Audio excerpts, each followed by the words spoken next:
हामबाय दिनै 26 मे 2021 जों हामख्रायनाय कल बदल door to door प्रतिथि सिनि बर' रावनि नग नग ड्राग्स अवेयरनेस program खालायनायनि बागै जों पहिला executive meeting आसुक लाखिया बेलाके गाहाम रेसपन्स सिनि दफानि ताई ओ ड्राग्स सानाय एबा हालनाय रगनो बायके जों यागो जों बायथांनि यागबाय आइनो यागो ना हारियाखै जों बायके तेबो स्मूथली सामुं खालायलायमान आबनो तै जों गाहाम कगलाम सालायथिया तायरो साथाय क्लायो जों जतनो सिओ ड्राग्स सिनि गामियाम सायो सिनि कुंथाय बारारनि बिसिङो बेलाखे आबो कायसा हामिया प्रभाब सिनि सोसाइटियाव सिनांगो जों नुनाय आबनो किवै जों आबनो कुथुकै वानसुगै दिनै जों गोबां मा कक नांगौ माने कग्र सालायथिया ताय शेयार खालाय जों दिनै सामुंनो तेबो याक बा याक फोरोङै खालायनायनि बागै एडवाइजरी कमिटी अक्रा साक्रा रंनो तुयै जों खालायमानखा जतनि सुबा सुबायनो आं जत नि बुमुं सालिया हाय हिनबो जों convener assistant convener chairman wise chairman बरनि बुमुं किसां साकलायनाय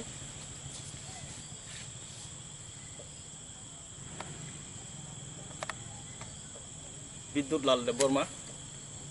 बो बरंमोन विद्युत लाल देबबर्मा बो सिनि कन्वेनर एसिस्टेंट कन्वेनर बरंमोन ताकु रविंद्र देबबर्मा बो एसिस्टेंट कन्वेनर ताया बायके चेयरमैन बरंमोन ताकु बुद्धि देबबर्मा अबायकेनो सिनि वाइस चेयरमैन बरंमोन ताकु निशि कुमार देबबर्मा जों सामुं खायथावनानि बागै जत जों बालखाय कक बाक्साखाय बेलेग काराखाय जों कैसे एडवाइजरी कमिटी खाका ताय कैसारो साथाय क्लायो जों एक्सटेंड खालायनाय तेबो मेम्बर अगो जों नांखांखाय अबो वन सुबजागनो अबायकेनो सिनि एक्जिक्यूटिव रगबो जों तेबो गाहामखाय गोरोंलाय सामुं खायथावनानि बागै जों एक्जिक्यूटिव रगबो किसा एड खालायजाखा तेबो खालायनाय ओमफ्राय ओंखाय आं कयनाय दफानि जत खाजानि ताखुतै बुकुक संग्रावनो आं खाबायखौबो कयो जों फायदि जतनो याक बा याक रमलायै खाबाक्साखाय जों अ सामुनो खालायलायानो जों जत थानसाखाय अ सामुनो याग्रिखाय जों सिनि सामुनो अ ड्राग्स एबा अ हामियानि कुखलनि यागनि जों जतनो काति माना होननाय आं खागाव हामबाय जतनो अजरा गाहाम मानमानि बागै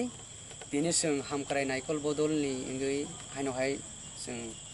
आसुलायफैनमानखा अमसिनि फार्स्ट एक्जिक्यूटिव मीटिं जों थांनायाव कनबाइन मीटिं खायका यूनिट वाइज जों कुथुम लायै जों थांनायाव कमिटी फर्म खायका ओंखाय कमिटी फर्म खायफोरो जों गोबां मा जागानि सब डिविजन हायका बा गोबां मा डिस्ट्रिक्टनि जों कन्टेक्ट खालामनायनि जत बरक फायसुकमायांगै हायपनो जों थानायाव सेंट्रल कमिटी जों आपातत 3टा सब डिविजन मिले आपातत जों सेंट्रल कमिटी खाग्राका ओंखाय जों नेक्स्ट हायनहाय सेंट्रल कमिटी वो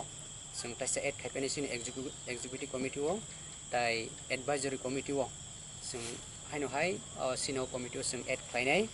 तामनि बागै हेकाय जों साइमानो सिनो अ सामुं खालायनो थांगाय जों बालके जों सामुं खालायनायनि नांनाय जों यूनाइटेड सामुं खालायाखै अ सामुंनो अ जे ड्राग्स माने अ सामुंनो जों सखमनानि गलायनो तुगो आमनि बागै जों याक बा याक मिलुई पाल के जों अ सामुंनो मा खालायनाय जों कगसो दङ पाल हनके साल abon bagai o nahar mungno tui sing buskango ya piri selaino abon bagai sing joto sini Tripura hastani joto district tei joto sub division ni borokno angkoyo sing bai sing bo norok bai chaitoknai norok bai palkhe gothawi samung khlainani bagui tai o je samung hamya o je chamung hamya sawi je kilgui tongorokno mathaknani bagui sing jotoni subasonang abon bagui norok bai bo sing contact khainai norok bo sing bai contact khlaikyang hake sing palkhe samung khlaimanai engkai ang kisisa je sini thanai executive committee member abono ang kisisa ang announce kai risinai haino hai sing president tongo sini Mr. Sondiram Deborma boraka kami vice president tongo Mr. Nisi Deborma vice president sing tek khoroksa vice president tongo Mr. Sudhir Deborma tek khoroksa sing apototo tai khoroknoi sing district wise GSO general secretary sing add khlainai aboni bagai sing apos rongni bagai nasingjak kete kisang ke general secretary wol tongo ang sakbai thong Nirpendo Deborma tai takisa general secretary tongo Mr. Tuton Deborma aba haikeno sing tai khoroknoi GS chongnani bagai sing wan sulaijak abo central committee sing danai aba haikeno AGS tongo sini Mr. Michael Deborma tai khoroksa tongo AGS Mr. Ojit Deborma aba haikeno sini cashier tongo Mr. Surujit Deborma tai sini spokesperson tongo sini Mr. Partho Deborma aba haike sing songkha engkai sing sini AGS baino tai khoroknoi sing add khlainani bagai sing wan sulaijak aboni bagai norok jotono koyo sing district wise subdivision wise sing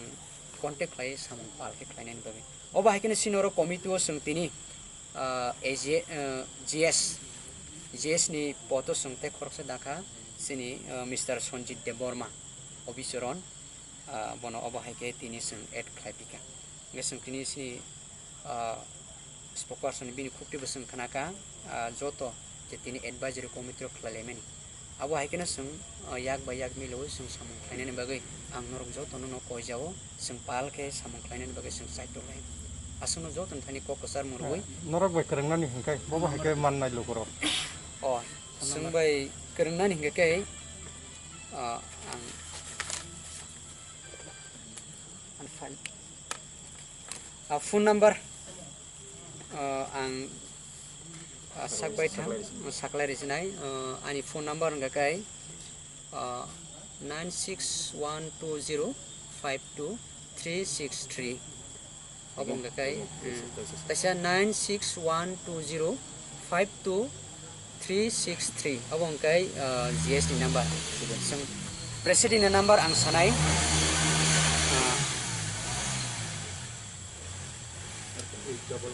811 99 7775 abo haikena angta kaisa sini GS te khorso GS ni namar sini ang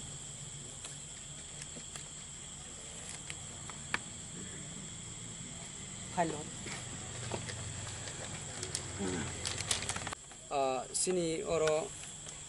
secretary ni take number tongo Tuton Deborma bini hingga 60095353571 pasang sanai 60095535571 ob sini GS ni take sangkai sung take AGS ni number sasinai 9774920 549 obong kai Michael Deborma AGS sini takasa vice president bini number sanai Nisi Deborma 8787347793 obong kai